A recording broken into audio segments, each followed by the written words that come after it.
السلام علیکم ورحمت الله وبرکاته. یو محترم پوښتنه کړې ده چې علیاذم بالله چې د چا څخه یو کبیره ګناه صادره سي لکه لواطت زنا، د دې توبه بیا څه ډول؟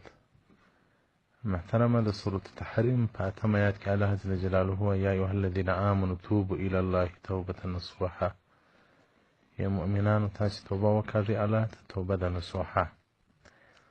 فإن كانت المعصية بين العبد وبين الله تعالى جل وعز، که ګناه د بنده او د الله په مابینځ کې وي نو هغه 3 شرطونه لري د توبې.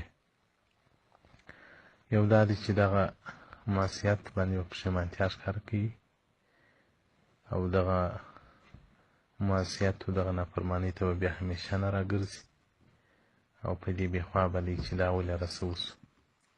فإن فقد أحد ثلاثة، که یو له دې 3 شیانو کې نستی سو نو بیا توبه نه رسوي. ریاض الصالحین صفحه 23 باب التوبه، او دغه رنګه شرح د فقه الاکبر صفحه 155 مبحث التوبه. نو الله جل جلاله ګناهونه بخشي ويغفر ما دون ذلك لمن يشاء. الله جل جلاله وایي له کفر څخه رالاندې تر شرک رالاندې نور که صغایر دي که کبایر دي الله جل جلاله وایي بخشي.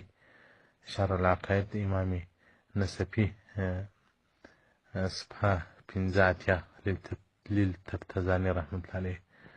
نو محترمه توبه وکړه په حقیقت سره او استغفار ډېر وایه. والسلام علیکم ورحمة الله.